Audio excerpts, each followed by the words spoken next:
We've had some major issues. How are we doing, everybody? It is the live show today. Hopefully everybody can hear us well. Let me pop over to a different screen to make sure everybody got it.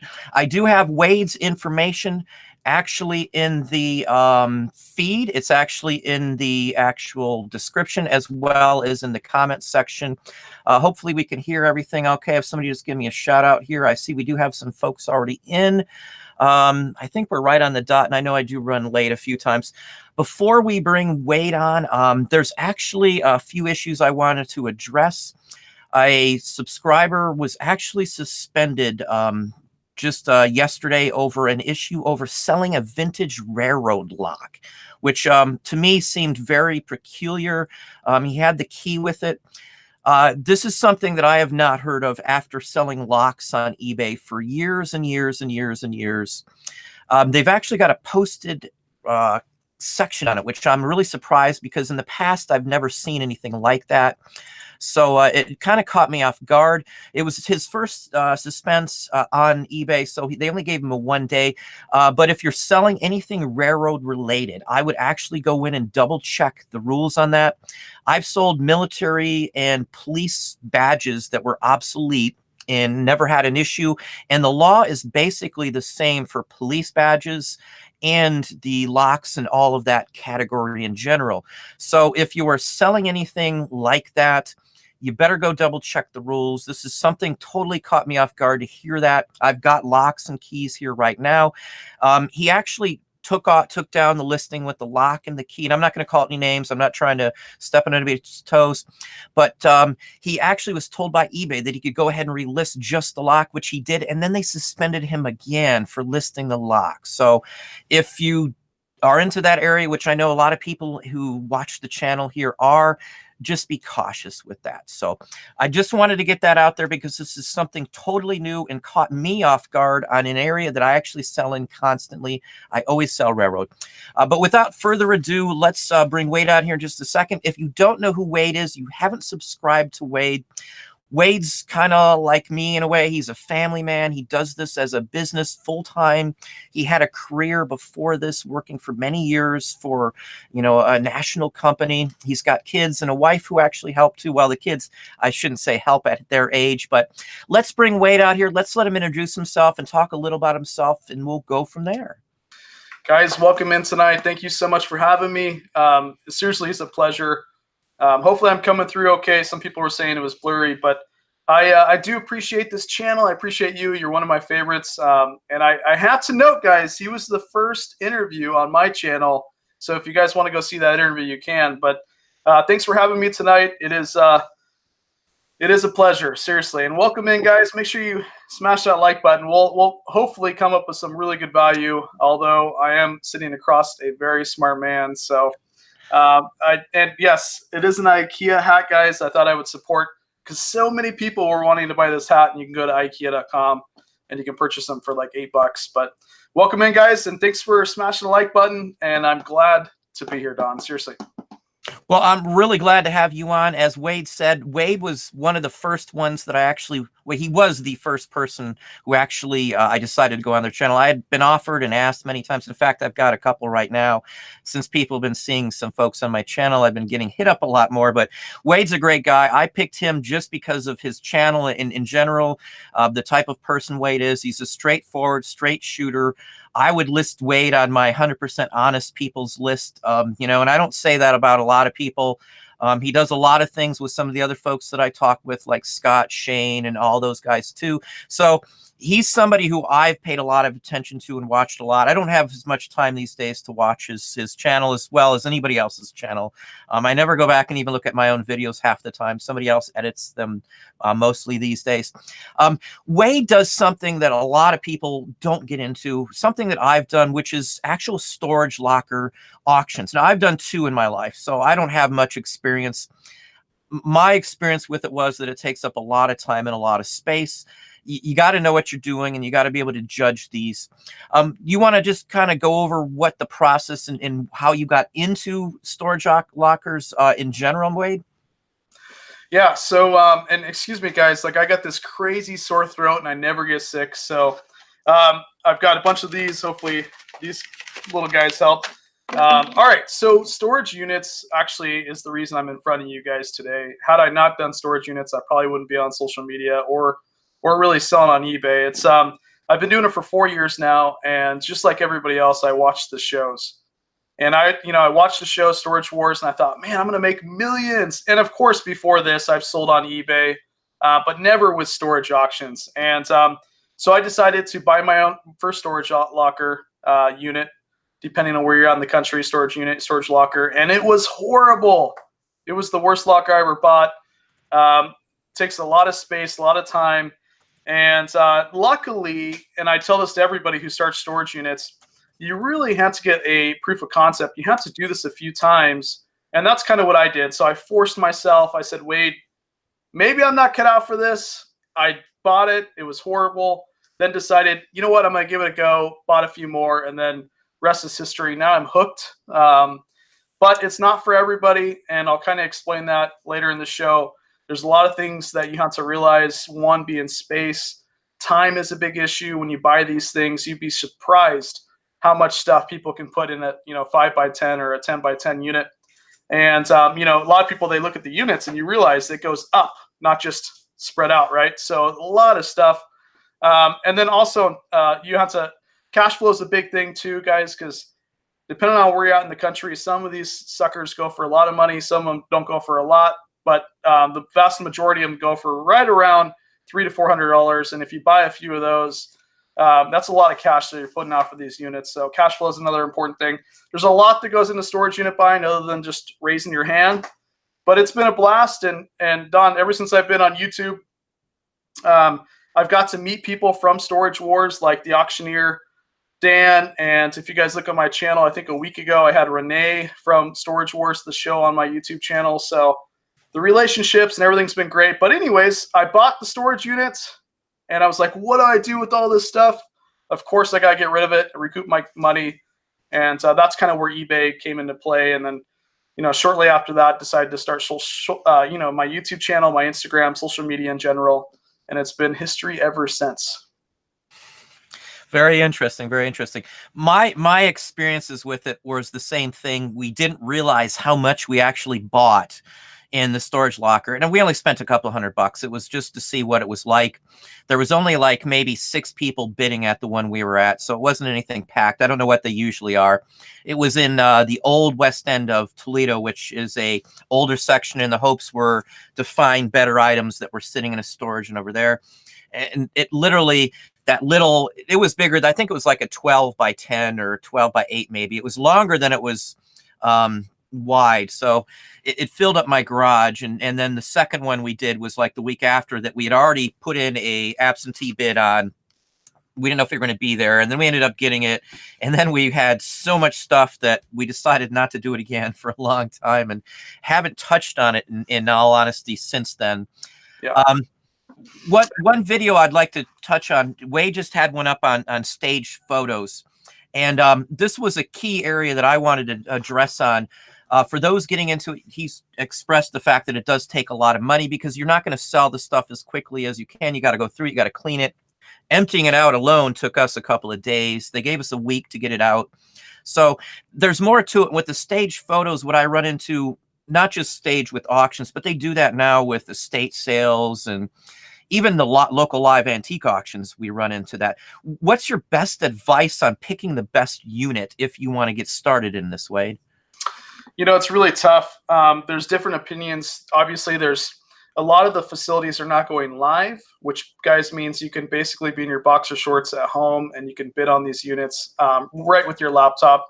And then there's live, where you would, go with a group of people and bid on these units. A lot of times those are caravan auctions where you'll go from the same corporate, storage unit company, go from one to the other in your local area, and you'll see a lot of units at once. It's really tough to say because honestly, there's a few advantages with live and online if you're a new auction buyer. If you go online, I do believe online auctions go for more money. So therefore, you're going to spend more money on the unit because what happens is people have all day, all week, sometimes 2 weeks to bid on these units, and the price goes higher. When a lot of times when you go live, there's less people. it's quicker, and you know, the units go for a lot less. But then again, as a new buyer, you've got to be careful because, you know, the emotions are high. You've never done this before, and sometimes you can get yourself in trouble, you know, going to live auctions and bidding on these things because, you know, a lot of times they'll go pretty high because you're new there, and there's just a lot of factors that go into it. If I kind of recommend, you probably do online, so it's less intimidating. You may spend a little bit more money. You'll kind of see what's in the unit and get your feet wet. And I do also recommend when you're looking at units to buy a 5x5 or a 5x10, something that's smaller, that's more manageable, because you'll notice when you buy these big ones, it's a lot of work, it's physical, and you've got to have help sometimes, and you've got to have space. And people get kind of like Don, like you buy one, you have no room for any of the stuff, and then you end up not buying another one and another one. And then, you know, it's all about numbers game with storage units, guys. You've got to buy a few of them to hit that really good one. But you've got to make it to that really good one. And so you've got to kind of ease into it and get your feet wet. Buy smaller units, probably start online. But there's live auctions going around everywhere. So you can find a live auction as well. Yeah, that same philosophy goes with local live auctions, not storage auctions, but like if I'm going to an antique auction, you can always usually tell who the new folks are there because they're not paying attention, or they're just bidding up when someone overbids them. If like I'm bidding on something, I got a point where I'm not going to go. I don't care what's going on. I'm not going to bid a dime over that amount, no matter what fever I get in it. And you got to stick to your guns on stuff like that. It's a perfect example of Wade's telling you here. Same principle for whatever you're doing. If you're not doing some sort of live auction, you are missing, because obviously, you know, there are opportunities. Online auctions are good too. My only thinking on that, and again, Wade's probably much more correct on storage lockers, but like on antique auctions and stuff, I get asked all the time, should I buy offline or buy online auctions? I don't buy any of the online auctions, only because I want to have the item in hand to at least physically see it. Because again, like the stage auctions and the fake items, collectibles and vintage items, you got to touch them in my book, because again, there's so many reproductions. Even like vintage postcards and vintage Victorian trade cards, there's a ton of people making copies right this very second that I ran into real recently. And then if you look online, you'll find a lot where people are trying to market them as the originals. So yeah, good points there, Wade. Great on that one too. Yeah, you got to be careful too, guys. Remember that when you purchase them online, you can only see through a photo. When you're live, whether you're at a live storage auction or you're at an antique show or whatever the case may be, you can kind of see exactly what that unit looks like. You can physically touch it, not storage units, but you know, you can kind of see. The idea is when you go to a live auction, you kind of, you know, showcase the first part of the unit in your mind, figure out how much you can make from what you can see, and everything else is gravy. Where if you buy it online, you know, I did do a video on this. It was a facility that was kind of a mom and pop facility, right? And they had 3 units going up for auction. What you want to do in this case, in any facility that's got multiple storage units going up for auction online, is you look at every single one, even if you're not interested in all 3. Because what happened here was they definitely did stage one of the units. They had, you know, a knife perfectly out of the box. They had a radio perfectly set in the very beginning of the unit, a BB gun laying outside of a box. And normally people wouldn't pick up on that as staged, but they had a dresser shrink wrapped in the back. Okay. What this tells me is the previous owners cared about their item to shrink wrap their furniture, yet they had a knife hanging out in the side of their box, and then everything else, the way that they positioned it. So in my mind, even if I wasn't, you know, into that unit, I then would say, well, I'm not buying from this facility, even if I was interested in one of the other 2 units, because they staged one of the 3, right? So there's a lot that goes into play. I think the biggest part when you're new, though, and you purchase a unit, is just getting in there, you know, spending a very little amount, getting in there and just getting the idea of actually winning the bid, going through the items, and kind of getting your feet wet that way. But I prefer live. A lot of facilities are going online. And the very last thing that I need to debunk here, guys, is let's say the tenant owed the facility $400, meaning they were past due 2 months, admin fees, whatever fees the facility is charging them. equal to $400. And the auction went to $600, right? In the state of Oregon, the facility will not recoup the additional $200.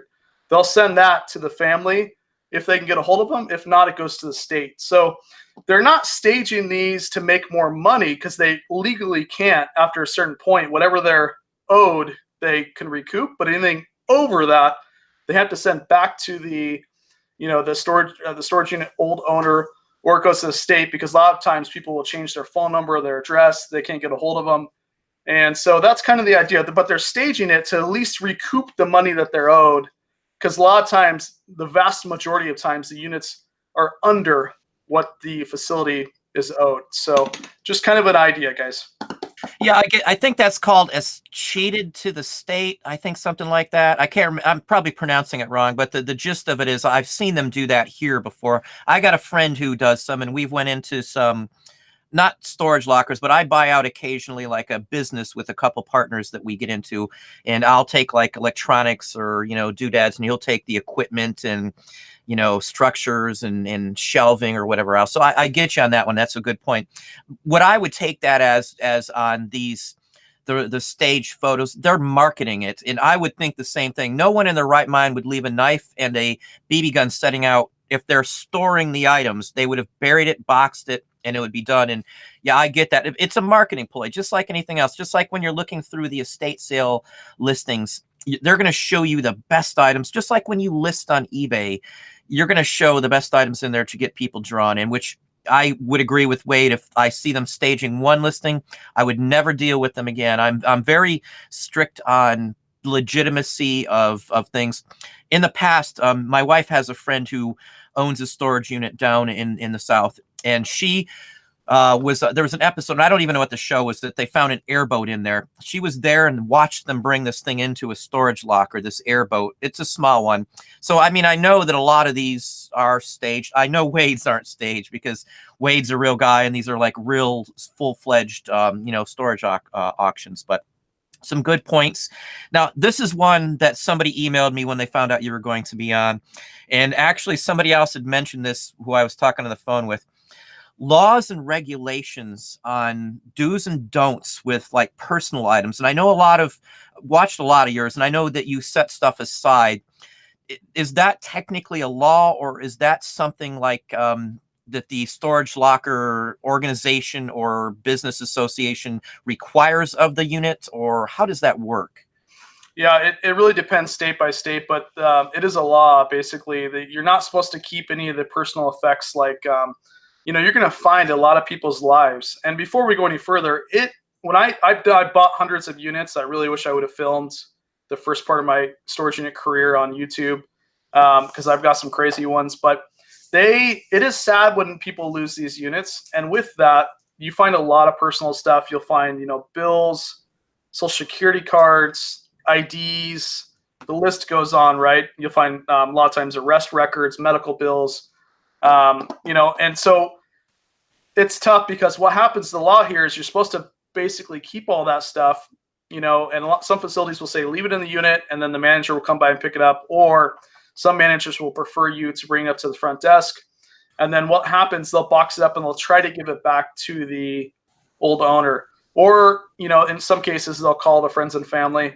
In my experience, I actually have saved a bunch of personal stuff and came back the next day and witnessed them dumping it. And legally, they're supposed to keep it for a certain amount of time to give it back to the old, the old occupants. But yeah, you want to keep that stuff and give it back to the family. Now, as you build relationships, there's some stuff that I actually go above and beyond. So you've got your personal effects, any kind of financial statements, anything like that, IDs. We went through that.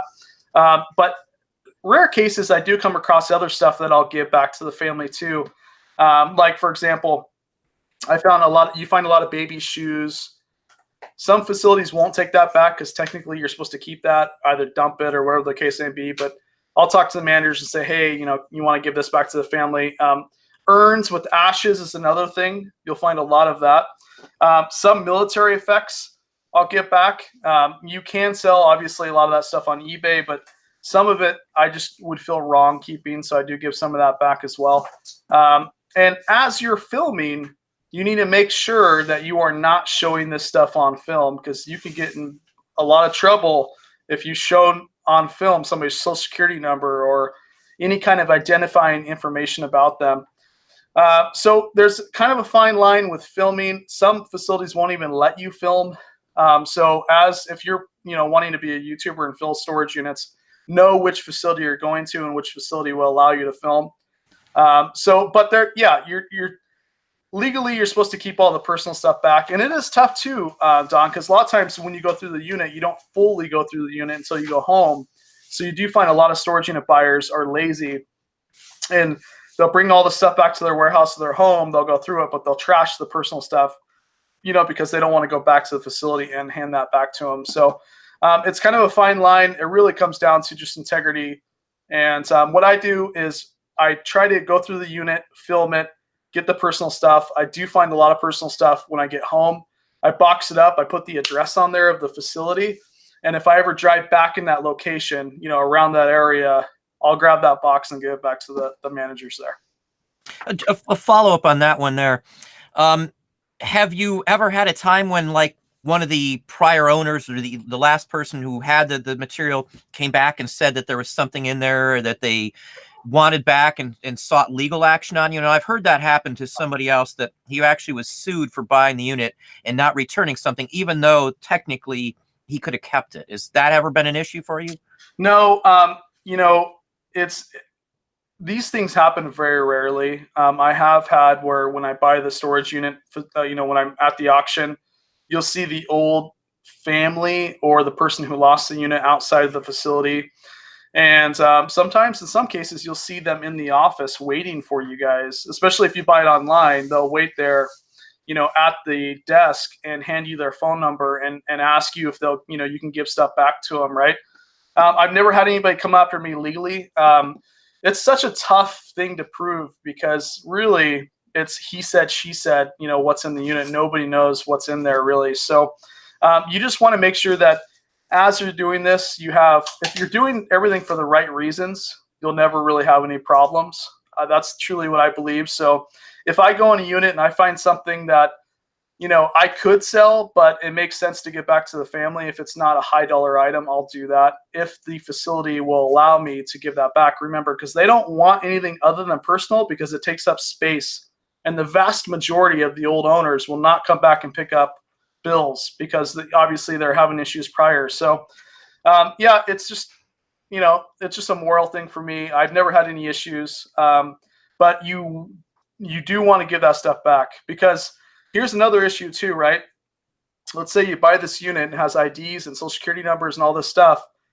You go home, you go through the stuff, you're too lazy to give it back to the facility, you dump it in the trash, somebody grabs that trash, uses that ID, that identification for something that's obviously illegal, you are in big trouble, right? Because you did not give that stuff back to the facility. Now, once you give it back to the facility, your hands are washed, right? Because they're not in your possession. That's it.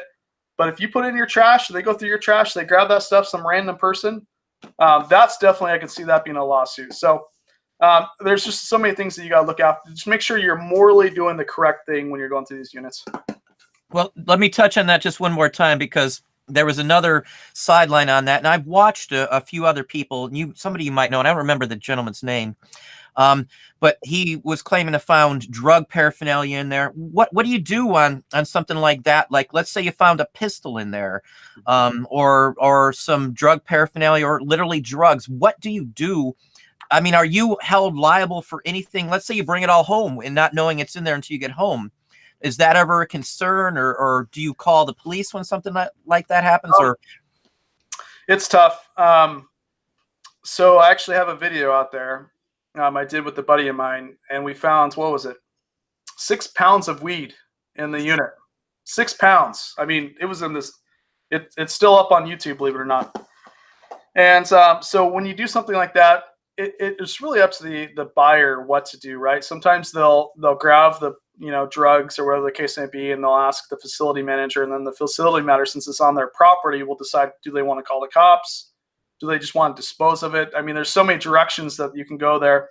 And a lot of times, like you said, you need to get some of the stuff out. When you go live, guys, you only get 24 hours in a lot of locations. Online, it's 48 to 72 hours, right? So the idea here is sometimes you don't have time to go through the stuff in the unit itself. You take it home and you go through it and you find these drugs. You find, you guys get the idea, right? So you find a lot of this stuff when you go home. So for drugs, I really haven't found, other than that one time, I haven't found a crazy amount of it. So what I'll do is I'll flush it if I find something personally. But as for like, pistols, and I've only found 2 out of all the storage units I bought. I've only had 2 of them. One of them you couldn't even identify as a pistol. It was so messed up. But there's a site that you can check. You can plop in the information from the pistol if it's not, singed off, and you can see if it's a hot one. If it is, you need to take it to your local sheriff's office or your police station and drop it off there. That's what I do. When I find bullets, a lot of times, because I'm not a hunter nor a shooter, I will take that to the police station and they take care of it and dispose of it or whatever they do with it. But guns, depends on your state. You need to check your state laws, guys. It's different for every single state. For me, I check and see if it's hot. If it's not hot, I'll sell it. If it is hot, you need to take it and give it to your local sheriff's office or police station, because you just never know what happened to that, firearm before it was in the unit. Good point. And I run into bullets all the time in box lots and stuff. So if you haven't done a lot of auctions or bought a big bunch of box lots, you're not going to see a lot of that stuff. But I find bullets. Geez, I don't know how many times, sometimes 3 or 4 times a week we run into bullets. I found boxes. I even got a couple cases here that I'm actually going to end up selling to somebody else. Bullets are illegal to sell, so you're perfectly fine on that. Yeah. Let's pop up to some something interesting now. How many units a year would you say you actually buy? And I think you got into that a minute ago or a few minutes ago, but what's your typical year, or why don't you give me a typical month for you, I guess? Yeah, that's a loaded question, and such a good question. So it used to be where, there's a lot that goes into it. Space, we talked about that, right? But one of the biggest things is how are you going to transport all this stuff from the units, right? And I used to rent Penske trucks, because actually Penske is cheaper to rent than U-Haul. Okay, so you rent a Penske truck from Home Depot, and I'll buy 3 or 4 units at a time because you're paying per day. It gets very expensive. See, it's not just the unit cost that you need to be worried about. It's also the cost of renting the vehicle if you have to do that. Gas. Your time is worth money because you'll spend a few days doing this, right? So there's a lot of cost factors that go into buying storage units. And one of them is how you're going to transport the stuff from the facility to your house or to your warehouse. And so I was buying a lot less units when I had to rent a Penske truck. Now that I own my own box truck, it's a lot of capital up front. I paid for that truck, but it saved my bacon because I can buy a lot more units because I don't have to have the truck back, 24 hours, 72 hours, 48, whatever. I don't have to pay every single day to have that truck to house that item. So I would say I probably buy 10 units a month right now. And that's kind of where we go. Yeah, Penske is way cheaper. That's right. And if you guys ever want to buy a box truck,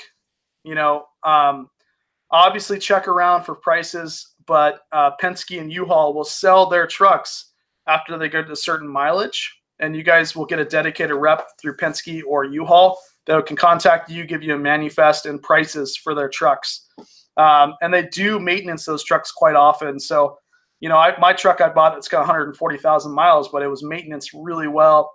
I only use it maybe 10 to 12 times a month. So yeah, it's once I bought the truck though, Don, I bought a lot more units because I had that, obviously that cost wasn't there. You've got to and then also dump fees, guys. A lot of these units, you get sheer volume. That's I think storage units is one of the last true ways to get treasure. I really do. I mean, we're listing right now a bunch of Nike stuff that, I got that Nike unit, was a director of Nike, and a bunch of blue tag 80s and 90s Nike. And I probably made about 70,000 so far on that unit. Wow. And so that's what I call treasure. And I don't believe you can get that any other way than storage units. It's not just people that lose units. It's businesses, right? Businesses lose units, especially back in 07, 08, right? So It's one of those things that you've got to understand. I think it's the one last way to get a lot of something. And a lot of times there's people in there that collect trains, like, figurines. Like when you buy these units, you're getting their whole life. And a lot of times they collect one type of item, which could be worth a lot of money. So to that point, though, it is very addicting. Once you get your first good one, guys, I'm warning you, foreclosure, disclaimer, it's addicting, okay? And that's why relationship building is so important in the storage unit game. I apologize, this crazy sore throat. If I get some stuff that I know, the auction professor, the amazing Don, knows about, I can reach out to him and he can give me information on it. You got primetime treasure in the house. I got a bunch of comics in my last unit. Although Ashley, my wife, stole most of them. I can reach out to him and he can give me ideas on price points and just, how old they are, this and that. It's really important to build relationships while you're doing storage units. And there's one regret, and I'm going to say it now just before we forget. If you are going to buy storage units, make sure you film what's in it, because a lot of times when you film it on YouTube, people that watch it know a lot more than I do, will tell you what items are worth, so you do not trash very expensive items, because cash flow is important, right? So I bought hundreds of units without being on YouTube, and I guarantee you I've thrown away thousands because I simply cannot know everything. Had I put it on the internet, I'd probably have 1 million subscribers right now, but more importantly, a lot more money, because a lot of those people would tell me what some of those items are worth. Because if you ask me about Nike or NASCAR jackets or some other topics, I'm gonna know a lot. But there's other topics or other items or categories that I know nothing about. So it's very important to be on social media as you're doing storage units, because you're going to get the education from other people. Some of it may not be correct, but it's still nonetheless other eyeballs on your items. Yeah, perfectly agree with that. We've rented, U-Hauls, Penske's, the whole works, depending on who was cheaper. So I fully agree. And I know they sell them too. You can actually get a stated sheet. They'll send you out a sheet of prices. And I think it went by like mileage range or something, and then the size of the vehicle, at least around here. Because, I've done stuff like that. My favorite place are like wholesale warehouses that are going under and stuff like that. That's where I've made most of the good money on quick stuff like that. But you got to know what you're doing, and it's usually like NOS stock mostly of stuff that's just sitting there. And I don't know how many times I've had to rent a truck or something for that kind of stuff. I mean, there's plenty of opportunities, but I would agree that, it's like a treasure hunt for sure. Nowadays, for like even me, I don't get always the thrill of the treasure hunt anymore unless I'm out on the street doing some random thing, because, if I go to a picker, I already know I'm going to get something. It's not like a surprise. Usually they'll send me a picture. Sometimes people don't even buy it for me unless, I say, hey, yeah, go ahead and buy it. Because I got people, I've gotten a couple just in the last few minutes here sending me pictures of stuff.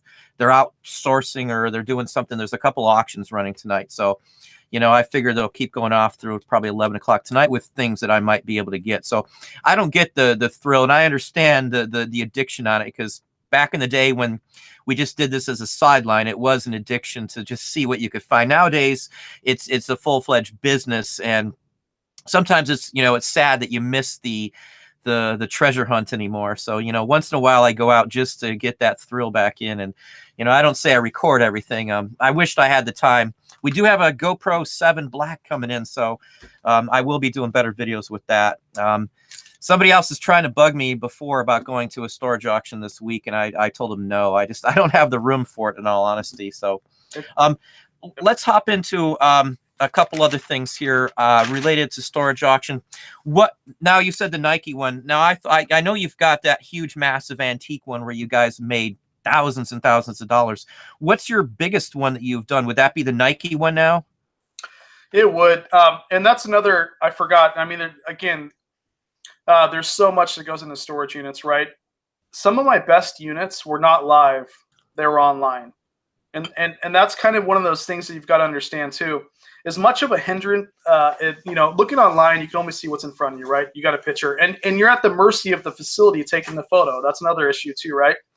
But sometimes that helps you, because there's a lot of units that I buy, including the one that you're talking about the ham operator unit, that they took a really bad photo, but I saw a lot of treasure in there and pulled the trigger and made thousands, right? So had I had that same unit and we were live, bunch of eyeballs on it right in front of the unit, that unit would have been a couple of grand or more.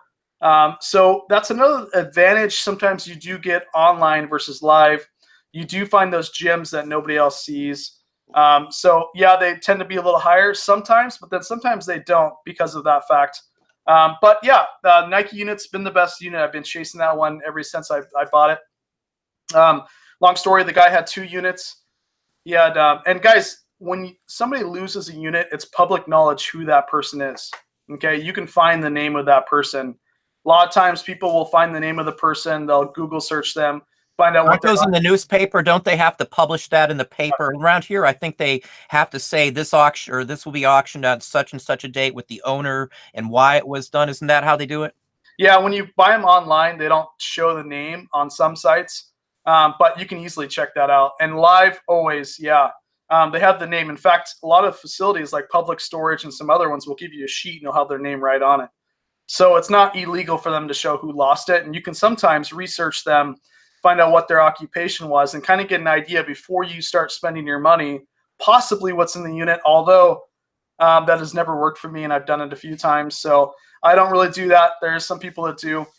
But yeah, to your point, I truly think that it's one of those things, guys, as full-time resellers and even part-time resellers, you need to keep your mind open to so many different ways to source inventory, right? It's very important not to just source inventory one way, right? So let's say you're a bookseller on Amazon, you go to Goodwill.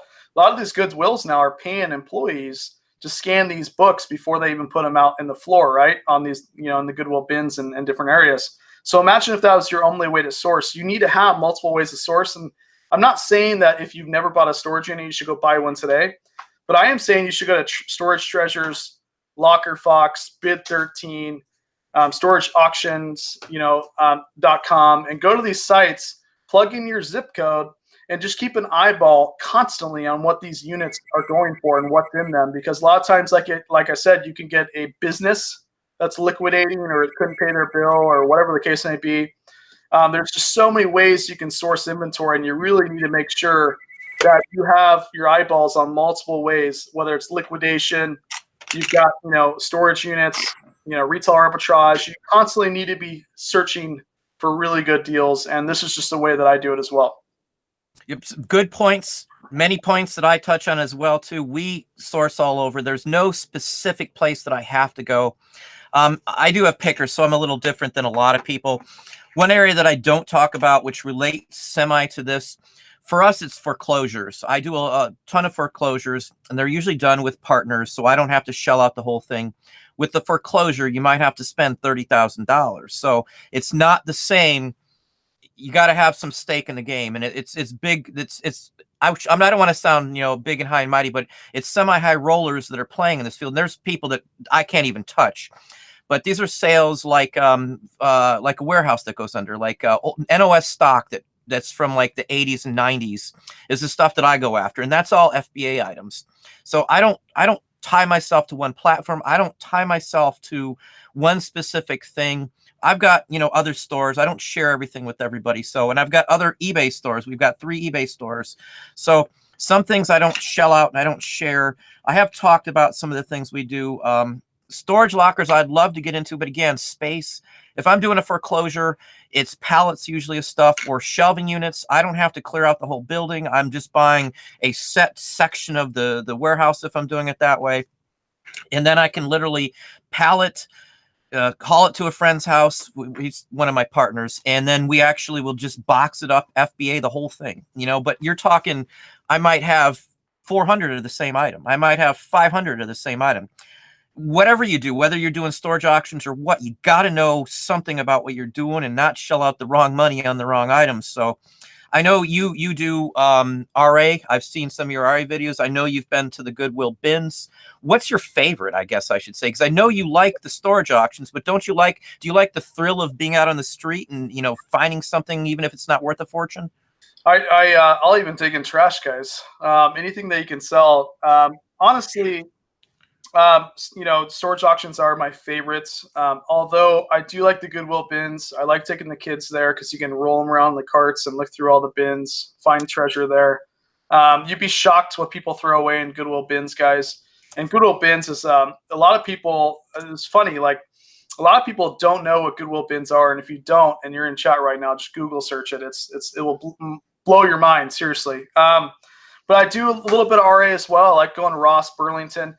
Everybody says retail is dead, but realize that Ross, Dress for Less are building like 300 more brick and mortar stores across the United States. Like the idea of Burlington, well, not necessarily Burlington, but mostly Ross and TJ Maxx and all those stores, Marshalls, they're growing quite big because they're offering, higher end to middle end, merchandise, whether it's purses, clothes, and people are eating it up. That people don't like paying full price anymore. Days have changed. There's a select few people that can afford it, but the vast majority want a deal. And so I just think we're in a perfect opportunity, guys, where you can pick up your phone and make money. It's really a blessed time for me to be able to spend time with family, much like you, Don, and, create your own business around buying something that's of value and selling it to, higher. It's just a really fantastic time. I like the Goodwill bins. I could spend hours there digging through stuff. I have got kicked out of a few because for videoing, I think. That's a whole other topic. This is the first time I've said it live one other time briefly. But I will be a guest speaker at eBay Open 2019. And, social media is going to be a big topic for the panel members, and I can't wait to be there. Hopefully I can meet some of you guys if you're going to Vegas. But if you're going to do anything reselling related, videotape it. Even if you don't want it to be out to the public, make it private, just so you can go back and watch yourself evolve over the years, because you will change your processes through business. You'll change the way you do things. You'll change the way you source. Everything will change, and you want to document that because sometimes we forget the struggle early on. And so that's really important to me, to help people on social media and help people document that. And if there's anything other than storage units that gives me joy, it's helping people with social media and just documenting their journey throughout their career, whether you're part-time or full-time. Yeah, Wade's a real good guy in that. He has a lot of people on the show. They do help out a lot of folks too. He was talking about too, the RA Burlington Coat Factory this last Christmas, we made a fortune off of Legos. We got in really good with several of the managers, and it's through shopping at the same place for several years. They held it and called us before it went out on the floor, and we got every single Lego set out of 3 Burlington Coat Factories. Wow. We sold them. I'm ungated on Amazon, so all of them went FBA, every one of them. It was all the elf sets. We made a fortune. So Ross would probably be the same thing. Our Ross over here is terrible. They actually shortened the store. It's now like half the size it used to be. So Burlington still is rocking here, at least during Christmas time. Just like Wade's saying, you got to have your eyes open. You got to be able to see through all the other BS that everybody else is doing and dealing with, and find the diamond in the rough. I mean, I didn't walk into doing what I'm doing at all. This isn't what I planned on doing in any way, shape, or form. So for me, every day I do this, things get better for us. I'll never forget where we came from, because it was a long, hard struggle with, living off of ramen noodles after I graduated from college. And I'm talking recently, because I went back to school. So when I worked for somebody, it was, 80 hours a week for somebody else. They kept the majority of the work that I did. They got to keep and enjoy that part of it. And for what I made, it's a joke compared to what I make now.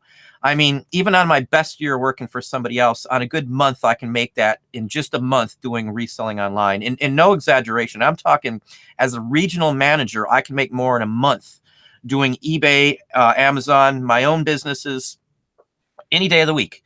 And even through the summer, this is our busiest month ever.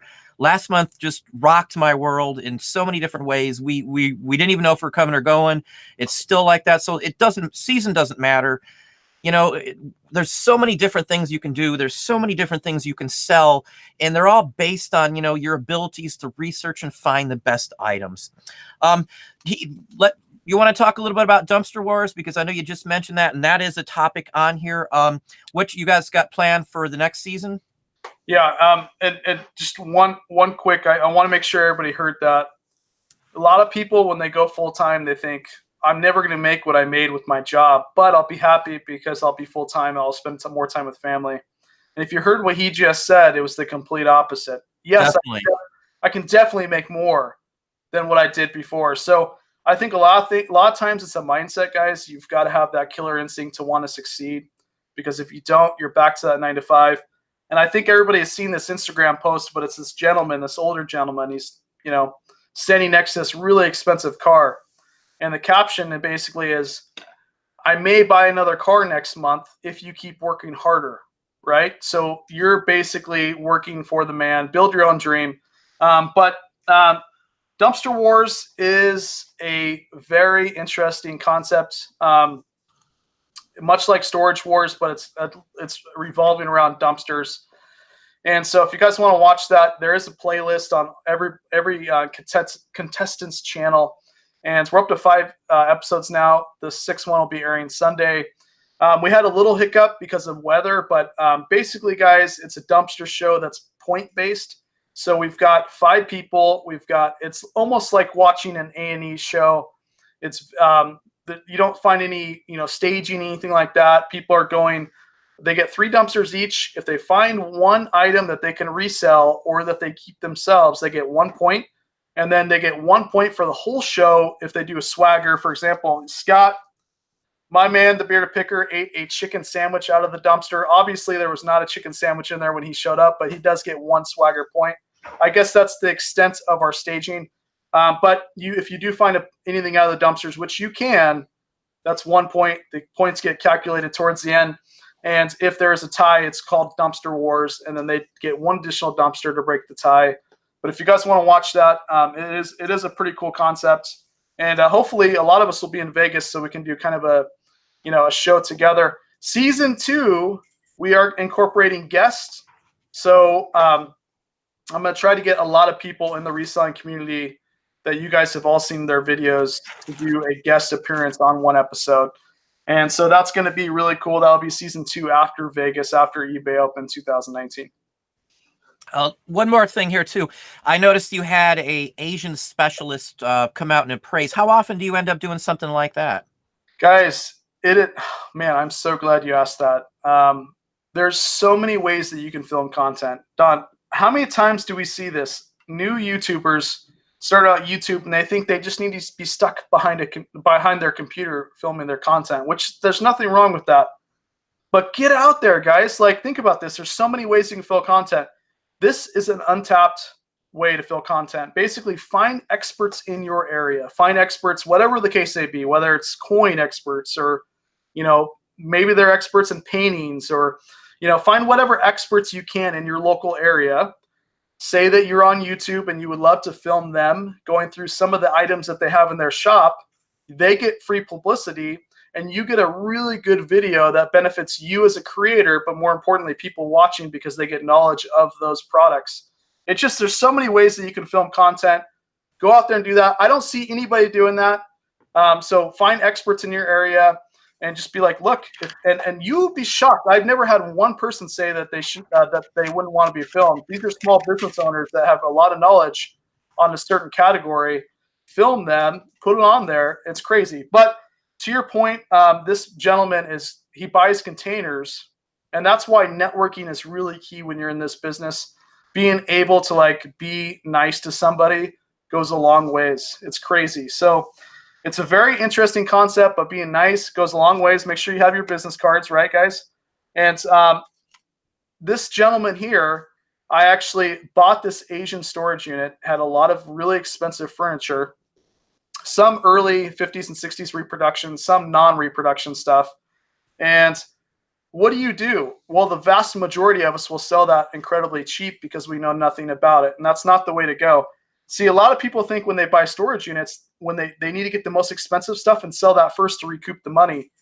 Just like Don said about kind of the idea of making more money with this older position, doing eBay and Amazon, you need to think the opposite a lot of people and you'll succeed. So the way you do it in storage units is you don't sell the really expensive stuff until you've had it valued and you get the max dollar for it, even if it sits, and you get really good at selling the cheap stuff to recoup your money. So that's kind of the idea here. I knew I had very expensive stuff based on the comments that people were listing and telling me in the comments. But I just Google searched an Asian expert. I paid him to come out to my house, $150. He praised all my stuff. I made the $150 back with a YouTube video. It educated more people that were watching me. It educated me, and I've sold 2 items out of that, and I actually gave the people that were buying the items the link to the video, and they saw an expert appraised it at that price, so they knew they were getting a good price as well.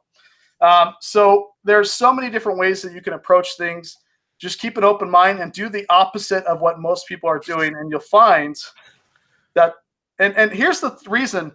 I'm not going on a tangent here, but I think the reason that if you do the opposite of most people, you'll do good is because the vast majority of people don't have the drive that you do, or maybe a little bit lazy. And sometimes when you go the other option, that takes a little more work, but it's a lot more success. So just my take, not calling anybody out, just kind of the idea of things that I think about. Get experts in your area, get your phone if you don't have a camera, and film them going through their shop, and you will gain a lot of knowledge. They will gain exposure. You will gain a video, and the people watching will gain more knowledge, and everything will be great. So, yeah, very good points. And like he's saying, I don't have to sell anything at any time. I don't sell anything unless I know what it's worth. I look up every single, if I buy 10,000 items, I'm looking them all up if I don't know what the value is. I don't care what it is. I don't care if it takes me a year to do that. We've got stuff that we bought a year ago that I still haven't even listed yet. Just because I've got so much stuff. We do list and sell some of the high dollar items first, but I know the value on them. That's a big difference from what Wade's talking about. If you don't know your stuff, don't sell it. Don't sell or do anything with it, because most of the time when I hear people, I sold it, I put some real high price on it. Somebody was talking about a piece the other day, and it turned out that the piece that they sold, their high price was about 1/3 of what they could have got out of that exact same piece had they researched it just a little more. So for me, research is key. It's number one. It's what drives my entire business. I make my money because I'm not going to say you guys, but so many other people don't do their homework. I can go to an antique store, an antique mall, and make a good amount of money. I don't think if I go to one of those, I make less than $300 or $400 every time I go there. I like going. So for me, whether I'm making the money or not, but too many people only know certain niches or certain areas, and that goes for probably 95% of every antique store, antique mall, flea market I've ever been to, that they're pinholed into a certain grouping of items that they know the prices on, and they don't branch out much from that. They're usually old timers, and they're just not up on it. And a lot of people, if you go to like the old timey flea markets and stuff like that, they're not online. They don't have a clue on all of that. They don't want to mess with it. It's just too much for them to deal with. They hear all the horror stories. So again, a lot of what we do, and even Wade talking about like being able to see in a picture to see that there's some good stuff in the background of it. You know, it depends on your skill levels to some extent and your patience. Like Wade's got to drive. I know for sure Wade's got to drive. I got that drive, and I don't care. No one's going to tell me or stop me from progressing with what we're doing, because, you know, I'm on my own path now. I don't work for anybody. Wade doesn't work for anybody but himself. That's how this works for us. You know, you can do whatever you want. You can sell whatever you want, but unless you investigate and do the research, you're really not going to be making top dollar on it. You know, learn your business. That's the best thing I can tell you to, and spend the time. And if you don't know something, you better darn well ask somebody else before you give it away at 1/3 of what you could have got for something. And the item that we were talking about was a military item. He lost $400 because he did not do the research. He could have asked me before he listed it. He was surprised that it sold within an hour. Of course it sold within an hour. It was a military helmet worth a lot of money. Hadn't a clue about it. So, you know, that's just a good example. Wade probably has a ton of stories just like that too, from talking to people. So, well, I couldn't agree more. Seriously, there's been times too, if you look at my earlier storage unit videos, that the amazing auction professor, I saw his name down there, and it's funny when you associate with people online, when they comment on your videos, it pops out at you when it's a notification on your phone. and it's him commenting on some of my items, trying to help me, right? So the idea here, guys, is nobody knows everything, but nobody can stop you from gaining knowledge on everything if you just can reach out to people and ask questions, build those relationships. I think that's why I love storage units, because you'll find I like to get my hands dirty and get to know people that are in the corners of wholesale. And it's not like Blue Lots or liquidation.com that you're going to get the vast majority of your money. It's people that are kind of in between the crevices, that don't have websites, that you can reach out to, that's been doing this for years and gain knowledge in. So I think that it's such a fantastic time right now to hone in your skills, whether you're part-time or full-time, and whatever dream you have, whether it's reselling or non-reselling. If you just put yourself out there and do it, and whether you want to do a little YouTube, or you don't want to do any social media at all, but you want to get better at some sort of skill, just get out there and network, get to know people. It's been crazy. I had no idea, if you would have told me 4 years ago that I'd be going full-time selling bras and anything I can get my hands on for money, I would have called you crazy, because I was into that 9-to-5 job, working in a cubicle, and I thought that would be where I'd be at the rest of my life. But I realized quickly, as you start doing reselling and you get addicted, and it's not just addicted of reselling products, but it's the lifestyle that goes with it, being your own boss. You're not truly your own boss until you don't have a boss. And for me, when I was in that cubicle, staring down those walls, there's only so many different pictures you can pin to the sides of that thing to make it look great. And there's so many flowers that you can get to spruce up to make it look like a jungle, but you're still in a cubicle, So I just feel like now's the time. That's why I love eBay Open conferences. I love conferences in general, business conferences, because after you get done with it, you feel like you want to go back and crush it. And you've got to get that killer instinct, guys, because like I said, if you don't, you're back to that 9-to-5. I mean, find a mentor too. That's the last thing I'm gonna bring up. So I'm in a warehouse right now. The gentleman name is Bob. I won't say his last name. Bob has been on the board of Harvard. He's been on the board of many banks. He has met and helped with the founding father of Nike. Very smart guy. Probably worth, I don't know his net worth, but maybe 200 million or plus, right? And I can call Bob any moment and talk for 45 minutes and ask him anything about business. I just think that we live in a day and age now where relationships are really key, and it's super easy with this thing, because you can reach out to people all over the United States and all over the world, and they'll help you. Much like how I got started on social media, I was part of a Patreon group, and Don, Auction Professor's got one. You can join, and he can kind of be your mentor and help you. So I think in many ways, if you have an area that you're horrible at, you're the only one that really knows. You can't fool yourself. So get help and network, and that's the key, at least to my success. If I don't know something, or if I want to expand, because there's always somebody out there that knows more than you.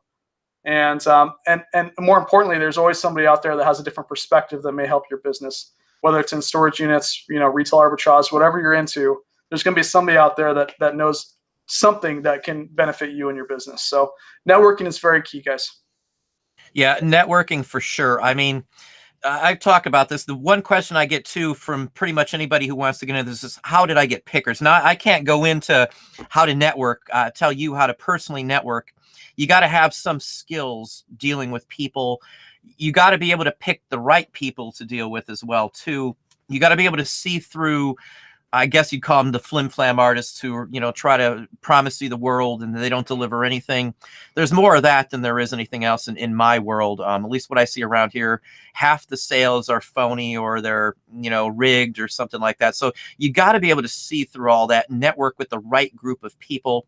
Part of the reason I'm very selective on bringing people on, it's long overdue to have Wade on, but Wade is honestly a good guy.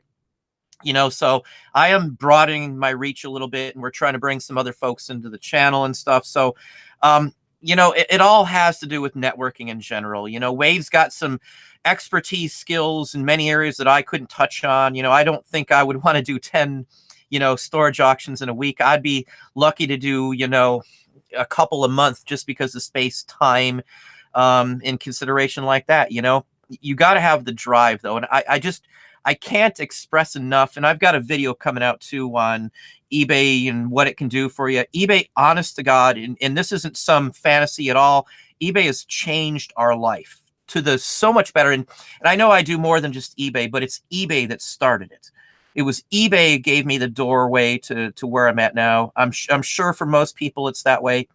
When I first started selling online, eBay was the only source other than like Yahoo auctions and stuff like that. So, you know, I've been through the gamut and I've been through the trenches. I've, you know, we lived on ramen noodles for, you know, when the kids ate good, you know, when I first got out of school, couldn't find a job. Now I've got a master's degree. I'm not some idiot. I've long experience. I was a regional, you know, I could take a job working for somebody else, but I'd be making a third minimum than what I'm making just with the store I share with you. I'm not even talking about Amazon or any of that stuff. So, you know, the drive is my biggest key factor in the vision that I got and what I can see. You know, I'm not looking at this year. I'm looking at a couple of years from now on where we're going to be. And I'm sure Wade's doing the same thing, just like him buying a truck. You know, that's thinking about the future. You're not worrying about right now because right now isn't as important as where you're going with your business. You know, you can tell people this till they're blue in their face and they're still going to have that nervousness. I was nervous as can be trying to rely on doing online sales from, you know, getting out of school. You know, I could have went back to the company I worked in. We could have moved back to Virginia, but I would never want to work for somebody again. You know, it's such a, I don't know how to explain it unless you've done it. Coming from someone who did the typical GM and RM position where you're salaried and you're working 65, 70, 80, 90 hours a week, which are honest to God numbers that you would do. It's hard to break it and realize that I don't have to get up today if I don't want to, or my kids want to do something, so let's go do it. You know, I could just call in somebody else to do my stuff. And with employees, and I see Wade's got somebody working there now. With employees, I don't have to close anything down. I can just bring somebody in to cover mailing or shipments or emails or whatever I need to do. When we're gone, stuff's still being listed. Not by us. You know, I've got employees. I've got 5 people besides the 4 immediate families, soon to be 10 as soon as we roll in October. So you got to have a vision. I never worry about day to day. I don't worry if this week's slow or next week's slow. It's the end of the month or the end of the year total that I worry about. You know, I see my bottom line keeps growing and growing and growing because I'm not worried about these little petty things and the cost of doing business and all that stuff that people take into it. You got just a few more minutes, Wade? I don't know what your time constraint is today. I have plenty of time. I wanted to let you guys know one thing that's helped me throughout my life, and it's going to sound weird. Hopefully you guys kind of get the picture. Imagine if you're standing somewhere and right next to you is your future self. If you can look over and see your future self, I can look over and see my future Wade's Ventures. Would he be happy? Right? So 10 years from now, a little less hair, would I be happy or would I not be happy? And only you can answer that, right? What you're doing today. Now, I think that this gets misconstrued a little bit. Understand that maybe if you're not doing well, isn't that you're not putting in the effort. You know, there's a struggle that goes with a lot of things, especially starting businesses up. So you've got to understand there's a fine line between struggle and working hard and not working hard and struggling, right? So understand where you're at. Only you know where you're at. But look next to you, and it's helped me. Sometimes I'll picture myself, you know, looking like a younger Brad Pitt, and I'll be like, hey, are you happy? And if he is happy, then you are truly working hard and you'll be successful. There's one thing that Don said one time, and I'll never forget it. I can't remember where you said it. And you said basically, my kids first, my wife, and then me. That's the order in which you will eat, right? So your kids first, your wife, and then you. And I never forgot that. Big driver is family. And you've got to understand that, like, the success that you have is directly correlated to how you treat your family, and where you want to go is correlated with your family. I really, truly believe that. And don't be afraid to lean on family for help, your immediate family, that is, if you need help, not only just with your business, but emotional too. I would not be this successful if it wasn't for my wife and my mom and, yes, my 2-year-old. So you've got to have a drive, find out what that drive is, and really hit it home. and understand that we only get one time, one life. I was joking around with Scott and Don one time, and I was like, man, I'm feeling old already. And they started laughing live, guys, laughing loud. When did you graduate high school? Because, you know, I remember that. I'm only 33. But time still flies the same. And time does go quick. And we only get one option. And the one thing you cannot outrun is time. So understand that, you know, enjoy yourself and do what's best for you and your family. And only you know that. So me and Scott are old enough to be your dad. yes. I think that was the point that we were laughing at. So, but you have more hair. You have more hair. Well, I need a haircut like desperately. I'm just so lazy and focused on other stuff that the hair isn't even a concern these days. Yeah. But I used to have the professional, you know, business hairdo for 20 plus years and a tie every day of my life, and you know, either that or a sports jacket or something with it. So, you know, it's hard to think about, you know, haircut these days when I'm going to get one, I promise. But, you know, it's hard to think about that kind of stuff. Yeah.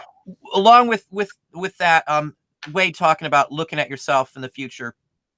Had I been able to do that, had that been some physical possibility, I would have not wasted 20 years of my life, and I would have done this from the start, and I would have been a millionaire.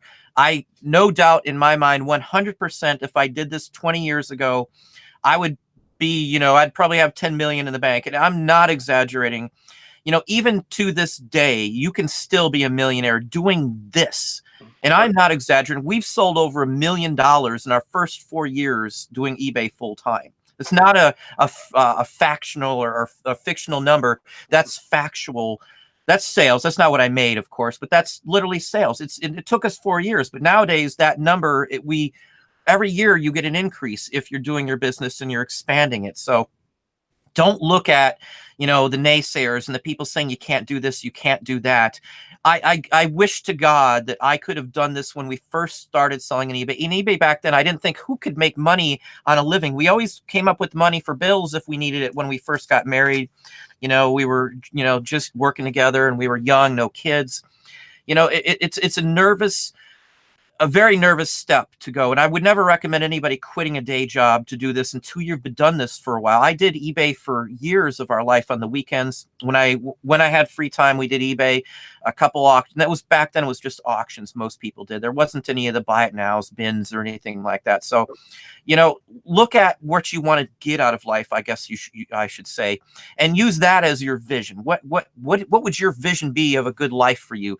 Does it mean not having to punch a time clock for somebody else and let them earn the majority of the money from your hard work? Or is it going to be you not worrying about a time clock, setting your own schedule, earning what you, now this is going to seem like, you know, it's not possible. You can earn what you want. If I wanted to earn some more money, I would just bring some more people in here. I would get a warehouse immediately and I would list a couple 100,000 records that we have in our possession. So I wouldn't, you got to do it in stages. You can't just jump into some huge, humongous business. But, you know, I look at these companies, and I know Dom's on here, Primetime, and he was talking about Mile High comics and stuff.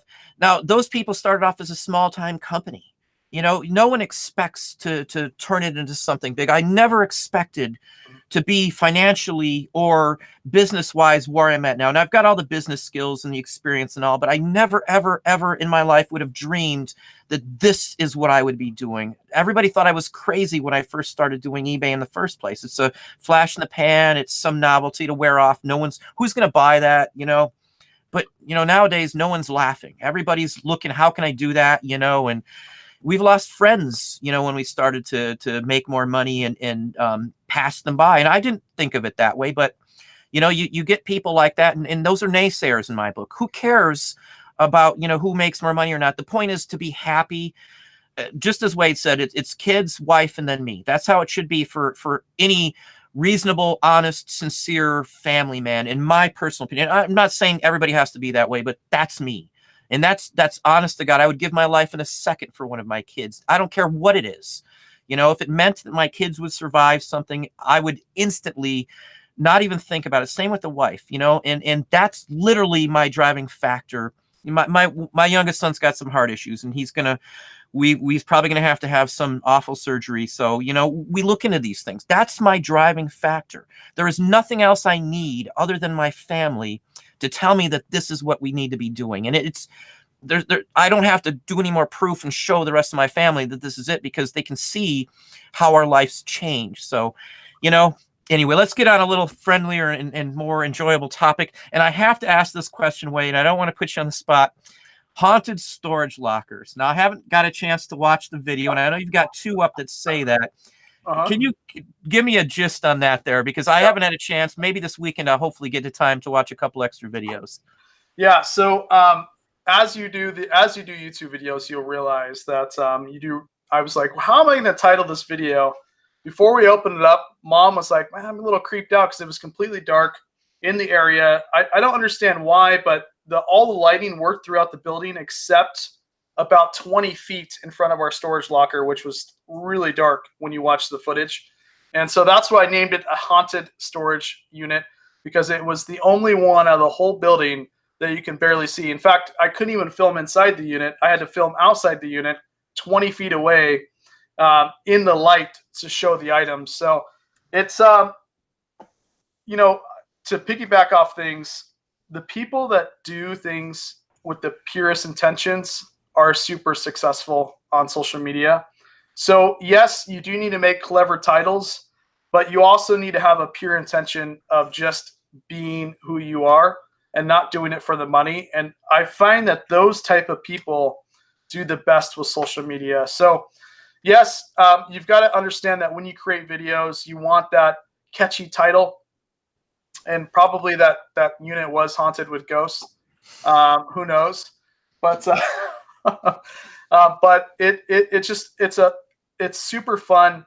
The reason I do all these videos with Mom, Don, is because she has medical issues, and when she passes, I want to be able to look back and see these amazing times with her. So sometimes I'll title it what she wants, sometimes I'll title it what I want, but more importantly, do it with family with the purest intentions, and you'll do really well.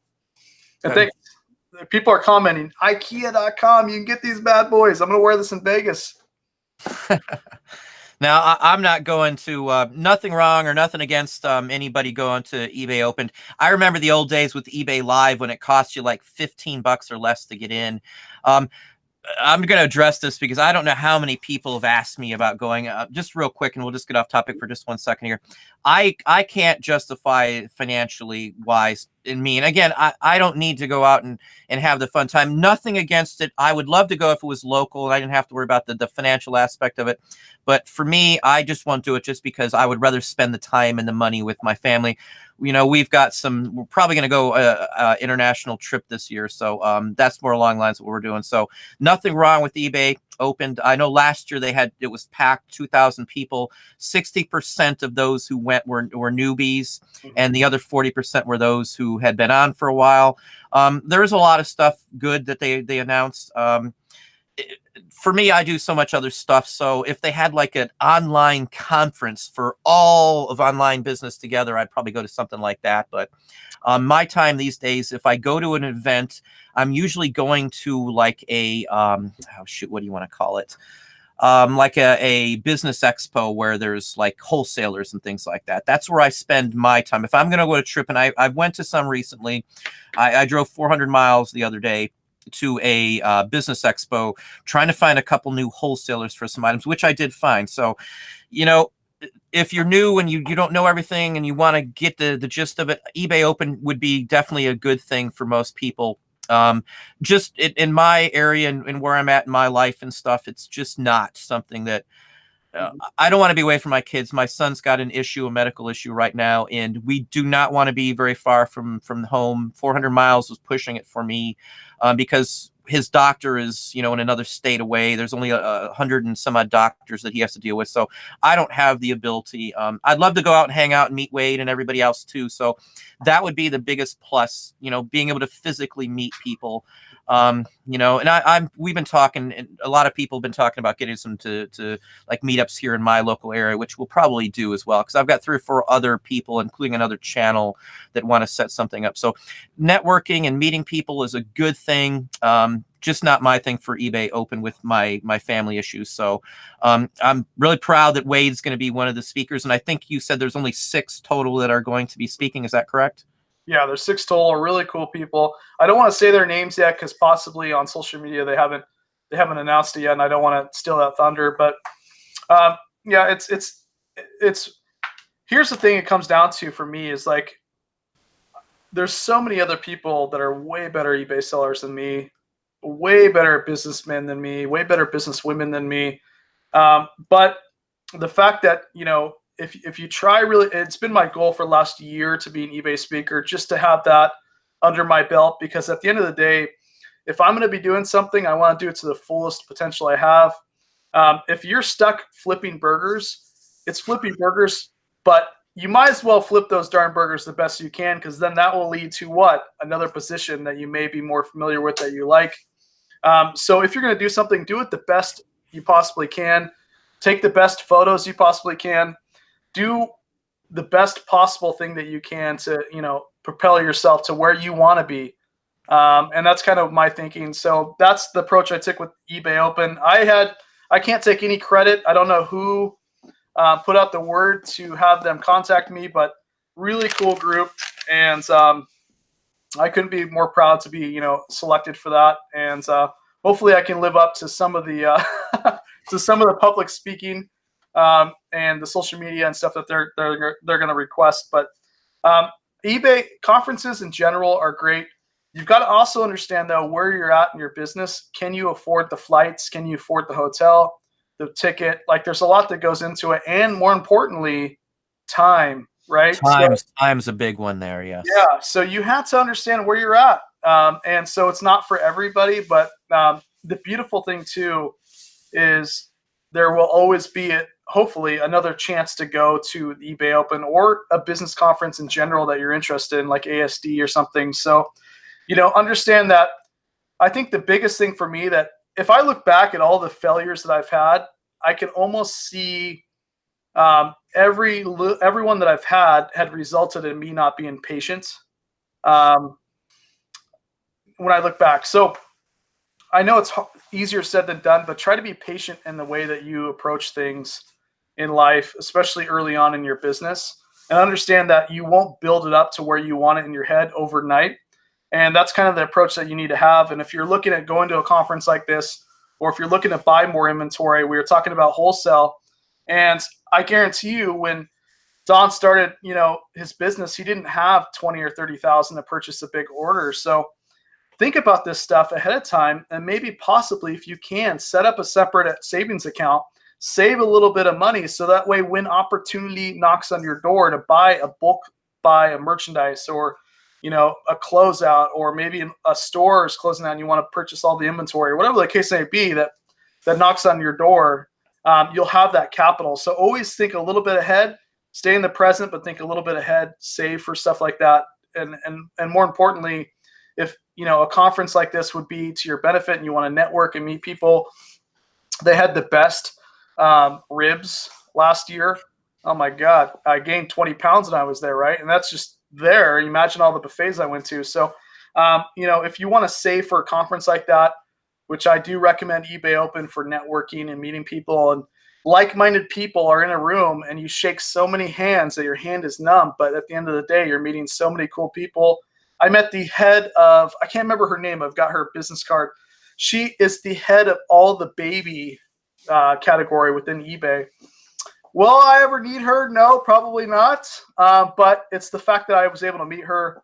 I met the CEO briefly in the elevator, which was, you know, it used to be, guys, if you see us, social media people, if I saw the auction professor, I would run up to him right now and ask for his autograph and shake his hand and probably even give him a hug. But if you would have told me that 3 years ago, I probably would have saw him in the elevator and, you know, would want to say something, but probably wouldn't, you know? So if you see us social media people out and about, come up to us. We love the interaction, to meet you guys.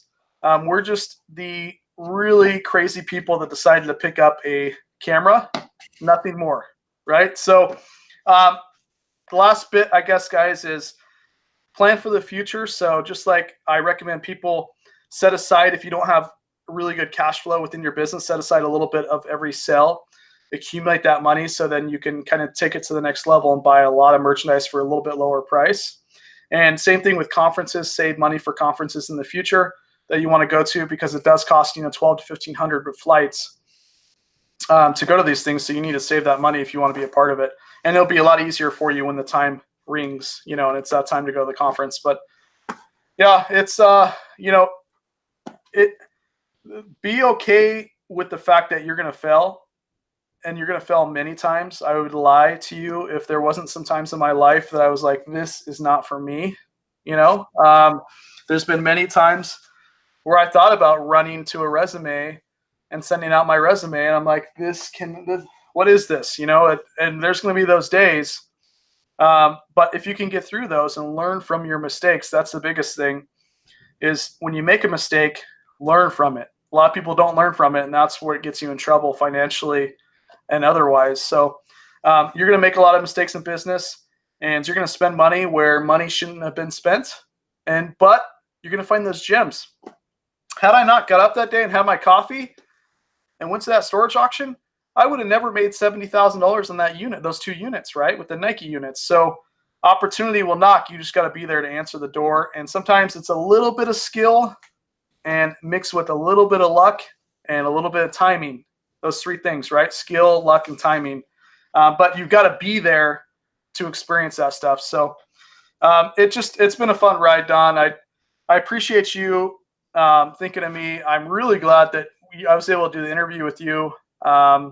I think of you as a mentor, not only on the YouTube community, but also as a friend. You're super knowledgeable. I feel like I can email you with something, even though I haven't recently, and ask you questions. I think, guys, as you go on with your career, whether you're part-time or full-time, you're going to develop these cool relationships that you can reach out to and need. And even if things are dark, that's the best time to talk to people and to get their perspective on things. Because I tell you what, I probably would have felt a lot better those few times I thought this wasn't for me if I would have called Don or emailed him or done something, to pull me out of that hole. So understand that you're going to make mistakes. Just continue on with your business, continue on with your life, whether it's whatever you're doing, just learn from your mistakes and you'll do good. And it was definitely an extreme pleasure to be a part of this live show. Glad to have you on. We'll touch on just the same topic just for a second here, and then we'll give some parting thoughts. It's getting kind of long here. Like Wade's saying with making mistakes, I don't know how many mistakes I made, including mistakes that cost us money. As long as you learn from it, it's a learning experience then. If you didn't learn and you do it again, that's on you. The first time, everybody's going to have a first time for messing something up, whether it means you packed something wrong, or you charged wrong, or you bought the wrong item and you spent a lot of money on something that's just not worth it, or a reproduction or a fake or something. That's all growing pains for whatever business you do. Whether you're working for somebody else or you're working for yourself, you're going to have the same issues, the same type of mistakes. If you're not making mistakes, you're not trying hard enough, in all honesty, you're going to make mistakes. That's part of it. But learning from the mistakes is the key part that separates you from the folks that aren't successful. The ones that aren't successful keep making those mistakes and don't figure out why they made the mistake in the first place. If I make a mistake, I look into what I did wrong. I want to know what I did so I don't do it again. That's the key to this. You've got to be able to correct those mistakes. Like I talk about watching and doing projections and stuff. Now, I don't really have to do them anymore because our sales are all through the roof. So I'm not really worried about it. But if you're new to eBay, I know it sounds like something simple is project what you should be doing weekly or day by day until you've got a certain flow and you know where you should be at. If you're looking at your sales and trying to figure out what you're going to be at the end of the month, day 3, day 4 of the month, day 5, you're going to know what you need to do. Maybe you need to list more items to keep that income coming in. Maybe you don't have them priced right. Maybe you're listing the wrong items. Maybe you don't have enough up. There's just so many things you can do to address it. You've got to learn from your mistakes when you're doing this. You got to be able to look ahead. Projections are like one of the key things I could recommend anybody doing, especially if you're new. Not only will projections help you to see, when something's going down or your business is going down. You can look and see what categories you're not making as much money into, but it'll help you see when you grow that, wow, I'm really growing. You'll know you're growing before the end of the month if things go with your projections. So I got videos on that. I'm not going to dwell into that so much, but let's let Wade give us some last thoughts and some recommendations for first those that want to, get into this, and then maybe for, eBay and online selling in general. So that's a good question. Recommendations basically is what's made me successful in reselling is I get up earlier. It's really important to not only get up early so you have more hours in the day, but for me, it was also eating healthier. I was finding that at the beginning of my business, I was really lethargic. I was eating really bad. I think health is a big portion of people that are successful. But more importantly, understand that, you have all the keys that you need to be successful. If you have a product that you're interested in, you can find most of the solds on any platform that you're on. You know exactly what your numbers are going to be. That's the beautiful thing about eBay and Amazon. Now, they may fluctuate, of course, with the market, but the vast majority of the time when you buy an item, you know what you're going to be able to sell for and the profit range in which you're going to have. So it's really important that you guys, as you evolve, like for me, I used to sell a lot of cheaper items, $15, $20 items. Now I'm focusing on high dollar items. Now that's easier said than done, but remember, I've changed my sourcing habits and been more efficient in the way that I'm doing things. And so it's really important for me, if you guys are just starting out and you want to get into this and you want to sell online, that you understand that, you're going to start out a little bumpy. You're going to change your processes quite a bit. Don't spend a lot of money like I did on shelving and different things, because I've changed that 4 or 5 times. And understand that, it's really important to know your numbers. It's really important to do things correctly at the beginning, because if you don't, it's that much harder to correct them as you go forward. For example, taxes and getting an accountant possibly. Of course, this is when you're actually making money, but you need to set goals for yourself that are attainable. A lot of people say, well, set it really high, and if you meet in the middle, you're great. Hey, that may be fine. I disagree. I think that yourself, you need to be successful. And to do that, you need to set attainable goals that you can hit every single week, every single month, every single day to be successful. Oh, you're fine. Is there any goals that you recommend a new eBayer, Jen? Take beautiful photos. She takes amazing photos. I'm just kind of learning. I just kind of came on about a month ago or so. She takes amazing photos. All right. So, and the last thing I can tell you that if you're starting out, start out with something that you have knowledge in. It's very important. At least, it's kind of hard when you're buying storage units because you've got the whole gamut of products that you have to go through and learn. But you need to know what you're selling. You need to know what you're selling. I think that's very important. A lot of people don't know what they're selling. And a lot of times they'll list the item and they'll think it will sell, and eventually it probably will. But there's a lot that goes into it. It's a market. It's a moving up and down constantly. Price points are moving up and down constantly. The market's moving. Some items that are hot now may not be in a few years, few months, few weeks. So you've got to understand what market you're in and really know what items you're selling. And if you're really new, don't spend a lot of money. Start selling stuff that's in your house. All of us have stuff in our house that we can sell, products that we can sell, clothes that we can sell. So at the very beginning, keep your capital expenses extremely low and sell what's out of your house first. Gain that knowledge, and then you can go out thrifting, because I've seen too many people spend money on sourcing and not enough people listing, because at the end of the day, if you don't have your product listed, you don't have it in front of buyers, it's worth nothing. You've got to get it listed in front of people so people can actually click the buy button and pay you money for it. So that way you can put it back into your business. The very last thing is don't quit your job at the very beginning. Don't quit your job. I worked T-Mobile for 3 years. I could have quit 3 years prior. I left last April. And it's very important that you don't quit your job, because you'd be shocked. That's one thing about leaving a corporate job, guys. You do not have that guaranteed. You can't sit there and be like, well, I'm going to take vacation Monday, PTO, paid time off. No, you're your own boss, right? So That's you really do need to work your job you currently have and build your business correctly on the side until you get comfortable, and then you can take that leap. So there's just so many things, guys. I guess the main thing is stay positive. It's a beautiful, beautiful time to be in eBay, Amazon, Poshmark, Mercari. Do what Don's selling and sell his products directly through him. Like, it's a beautiful time to do all that, and you're going to learn each as you build relationships. I mean, I was an Amazon noob, and then I meet Scott, Shane, and all them, right? And they're completely fluent in it. It's like a second language. And now I know a little bit to be good, but I'm actually quite horrible still. So you've got to build those relationships, and I think that's a big key too. As you're growing, don't be afraid to say you're a reseller.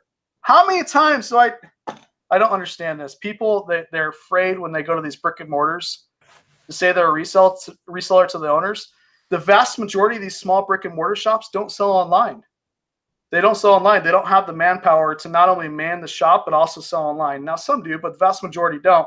So I've seen so many people that just won't say they're a reseller. Say you're a reseller. I don't care. At garage sales, you'd be shocked. This is a tip.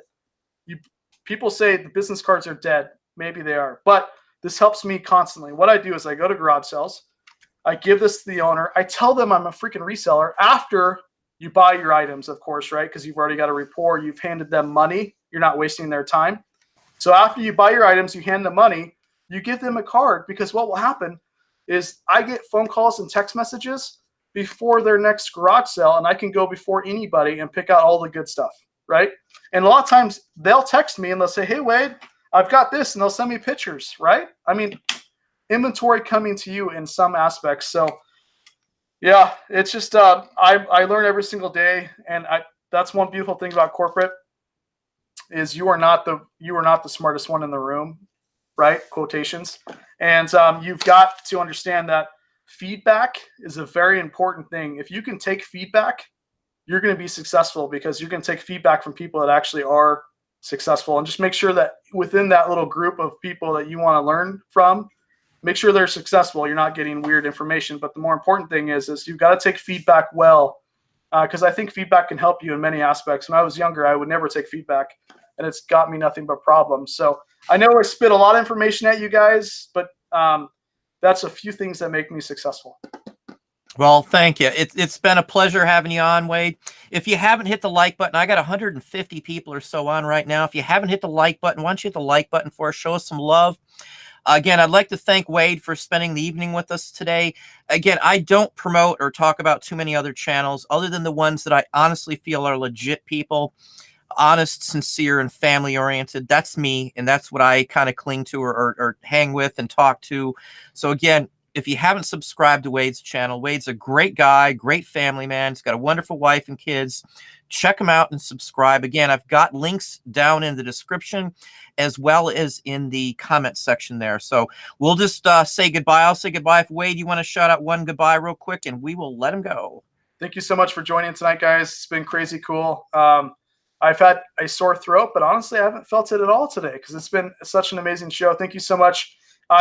Don, I can see why people love you. You're growing like, I don't know, what were you at? Like 1,000 subscribers a few months back, and now you're going to be approaching 10,000. So I can see why people love this channel.